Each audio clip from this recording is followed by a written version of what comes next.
رضا علی عابدی جب BBC London میں تھے تو انہوں نے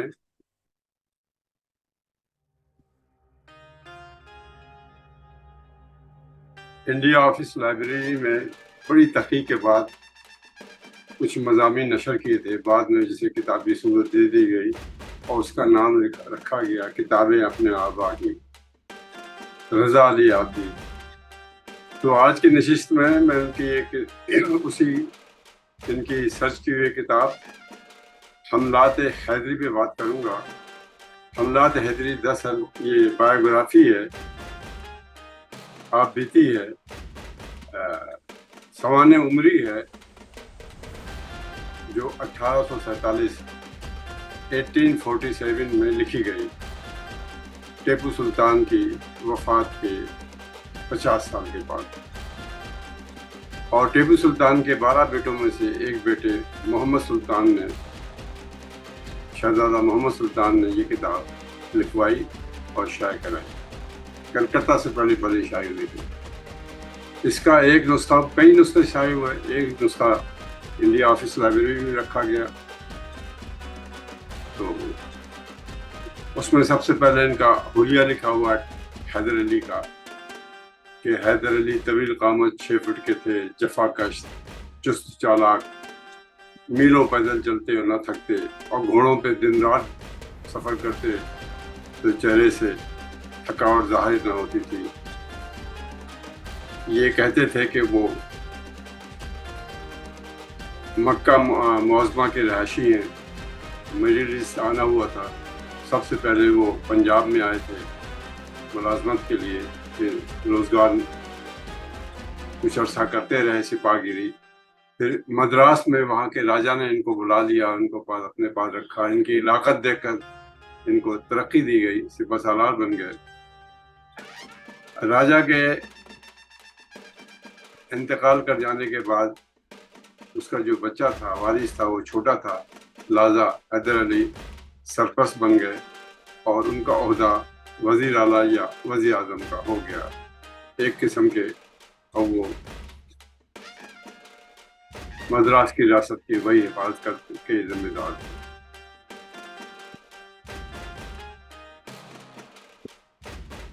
حیدر علی کے دربار میں ہر قسم کے آدمی کو آنے کی اجازت تھی. کوئی دربان نہ ہوتا تھا جو کسی کو، دربان کو اجازت نہ تھی کہ کسی کو روکے. فقیر فقراء، غریب غربا، ہر شخص اپنی عرضی پہنچا سکتا تھا اور اس کے حسب حیثیت اس کی داد رسی کی جاتی. اگر بوجھ یا کسی امر کے کسی شخص کو ملنے کی اجازت نہ دی جاتی، سیکورٹی خدشات کے نظر یا کس سے، تو اس سے اس کی عرضی لے کر پہنچا دی جاتی تھی، جس پہ پھر وہ فیصلہ کرتا تھا. حیدر علی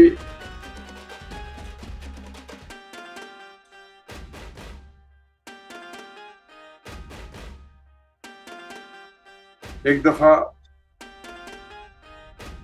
سفر میں جا رہا تھا کہ ایک بڑھیا نے اس کا رستہ روکا اور اس سے فریاد کی. اس نے رستہ روکا، اس نے کہا بولو. اس نے کہا جناب میری بیٹی کو آغا محمد زبردستی میں سے چھین کے لے گیا ہے.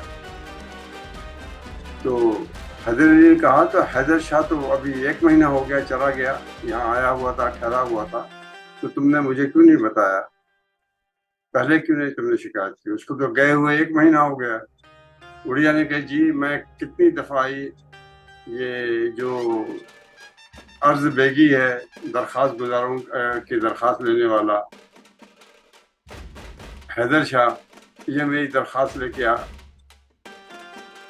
پھاڑ کے پھینک دیتا تھا اور آپ کی طرف بھیجتا ہی نہیں تھا. تو میں کیا کرتی ہوں؟ آج آپ کی سواری گزری ہے تو میں نے یہ ضرورت کی. حیدر شاہ نے کہا جناب یہ عورت جو پیشہ کرتی ہے اور اس کی لڑکی بھی ہے اور یہ ایسی بدنام کرتے ہیں. حیدر علی نہ مانا. اس نے کہا فوراً لشکر کو موڑ دیا کہ شاہی محل میں چلیں. سب لوگوں کو تشویش ہی ہو کیونکہ حیدر شاہ درخواست گزار ملازمین میں پاپولر تھا. جب وہ پہنچے تو خود ٹیپو سلطان نے بھی اس کی سفارش کرنے کی کوشش کی. حیدر علی نے سختی سے کہا کہ نہیں، وہ حاکم نہیں ہے جو پبلک کی شکایت پہ عمل نہ کرے، اور وہ حاکم تو بالکل ہی نہیں ہے جس کو یہ بھی پتہ نہ ہو کہ درخواست گزاروں کو اس سے ملنے نہیں دیا جا رہا. اس شخص کو حکومت کرنے کا حق حاصل نہیں ہے جس تک درخواست گزار نہ پہنچ سکے. اس نے حبشیوں کے سردار کو بلایا اور کہا کہ پتہ کرو کہاں ٹھہرا ہوا. اس نے کہا فلانے گاؤں میں جا کے اس نے ٹھہرنا ہے، جہاں جاؤ اگر لڑکی موجود ہو تو لڑکی کو لے کر آؤ، اور آغا محمد کا سر بھی کاٹ کے لے آنا، اور اگر لڑکی موجود نہ ہو، آغا محمد خالی ہو، تو آغا محمد کو گرفتار کر کے لانا. حبشیوں کو سردار وہاں گیا، لڑکی برآمد کی، آغا محمد کا سر کاٹ کے لا کے پیش کی. حیدر شاہ عرض بیگی سردار جو درخواستیں وصول کرتا تھا عوام کی، اس کو 200 کوڑے لگائے گئے. قصہ یہ تھا کہ آغا محمد جفاکش منصبدار تھا، اس کو جاگیر عطا ہوئی تھی، عمر 60 سال تھی تو فرختہ ہو گیا تھا، بڑھیا کی بیٹی تھی. تو پہلے روپے دے کے حاصل کرنا چاہا، لیکن جب بڑھیا نہ مانی تو زبردستی اغوا کر دی، اور پھر حیدر علی کے انصاف کے آگے مارا گیا. حیدر علی اکثر کہتا تھا کہ بہادر آدمی کے لیے یہ انتہائی لطف کا مقام ہوتا ہے جب وہ گردن کٹتے ہوئے اور جسم کو الگ تڑپتے ہوئے گرتے ہوئے دیکھتا ہے. یہ رقص و سروں سے بہتر ہے کہ بہادر آدمی ایسے نظارے کرے. توپ و تفنگ کی آواز محفل موسیقی کی آواز سے لاکھ گنا بہتر ہے، جو کانوں کو مسرت پہنچاتے ہیں. اور کہتا تھا کوئی نشست گھوڑے کی زین سے زیادہ آرام دہ نہیں ہوتی، اور کہتا تھا کہ کوئی بھی جشن فتح کے جشن سے زیادہ پرمسرت نہیں ہوتا. حیدر علی نے ساری عمر لڑتا رہا، جنگ کرتا رہا، اپنے دشمنوں سے راجا کی مملکت کی حفاظت کرتا رہا، راجا کے بچوں کی. لیکن جس کے سینے پہ کبھی گولی نہ لگی، اس کی پیٹھ میں سرطان کا پھوڑا نکل آیا، بہت کمزور ہو گیا. ٹیپو سلطان کو بلا بھیجا کہ آ کے بیٹھ کے اب حکومت کی نگرانی کرے. مرتے وقت بھی اس نے حکم دیا کہ اراکاٹ کی طرف 10,000 سوار بھیجا جائے تاکہ دشمن راجاؤں کو تنبیہ کی جائے، اور 5,000 سوار مدراس کے نواح میں سبرب میں بھیجے جائیں تاکہ پاسبانی اور چوکسی کی جائے. خود ان پڑھ تھا بالکل، لیکن کہتا تھا کہ میرے نبی بھی، میں امی ہوں، ان پڑھ ہوں، میرے نبی بھی تو امی تھے. تو کہتا تھا اس میں غم نہیں ہے، غم یہی ہے کہ اگر میں اپنے عوام کی خدمت نہ کر سکوں. بہت بڑا رعیت نواز تھا، لوگ اس کے پاس آتے سامان بیچنے کے لیے، تو اگر سوداگروں کو نقصان ہو جاتا، مثال کے طور پہ کوئی سوداگر مرے ہوئے گھوڑے کی دم اور کان لا کے دکھا دیتا کہ حضور کی خدمت میں لا رہا تھا کہ رستے میں مر گیا، نقصان ہو گیا، تو کہتا تھا اس کی آدھی قیمت ادا کر دیتا. ایک دن خواب دیکھ کر بیدار ہوا تو اپنے ملازم سے کہا کہ ایک بھیک مانگنے والا جوگی بادشاہ سے زیادہ خوش ہوتا ہے، نہ اس کے پاس لوٹنے کے لیے خوش ہوتا ہے، اور وہ سوتے وقت بھی آرام سے سوتا ہے، کسی کوئی خطرہ نہیں ہوتا.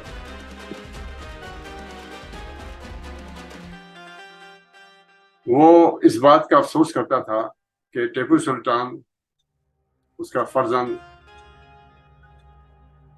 عالی تباہ نہیں ہے، یا بلند حوصلہ نہیں ہے. ایک دفعہ اس نے دیکھا کہ ٹیپو سلطان انگریزی سپاہیوں کو جو گرفتار ہوئے تھے جسمانی ایذا دے رہا تھا، تو اس نے بڑا افسوس کیا. اس نے کہا افسوس، یہ مجھ سے حکومت پا کر ان حرکتوں مجھ سے کھو دے گا. اب بھلا بتاؤ گرفتار آدمی کو اذیت دینے سے کیا فائدہ. حیدر علی نے اعلان کر رکھا تھا اور عمل ہوتا تھا کہ ہر کس و ناکس جو بے کس ہو، کوئی اس کا والی وارث نہ ہو یا یتیم بچیاں جو بھی ہوں، وہ سرکار ان کی پرورش کرے گی. پھر یتیم بچوں کی اس نے سپاہی بھرتی کر لیتا تھا جوان ہونے سے. اس کی ایک فوج یتیموں کی فوج کے نام سے مشہور تھی، جو بہت دلیری سے حیدر علی کی کمان میں لڑتے تھے. مرتے دم بھی اس کے پاس سپاہیوں کی تعداد 3,44,000 تھی. اس نے ٹیپو سلطان کو ہدایت کر رکھی تھی کہ اپنے پڑوسیوں سے بنا کے رہنا. کرناٹک کے مراٹھے ہوں یا حیدرآباد دکن کے نواب ہوں، تو یہ پڑوسی ہیں، اس پہ رکھنا، ان سے بنا کے رکھنا. ٹیپو سلطان نے اس کا الٹ ہی کیا. جب حیدر علی کے انتقال کے بعد اس کے پاس حکومت آئی تو بجائے باپ کی نصیحت کو احترام کرتا، اس نے مراٹھوں کی زمینوں کو قبضہ کیا. نواب حیدرآباد دکن کی علاقے بھی اپنے علاقے میں شامل کیے.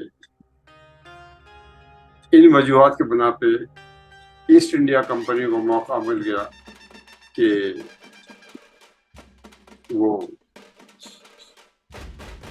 نواب کے خلاف سازشیں کرے، اور ان سازشوں کے نتیجے میں ٹیپو سلطان 1799 میں سرنگا پٹم میں شہید ہو گئے. تو یہ حیدر علی کی سوانح عمری ہے جو اس کے بیٹے نے لکھوائی تھی.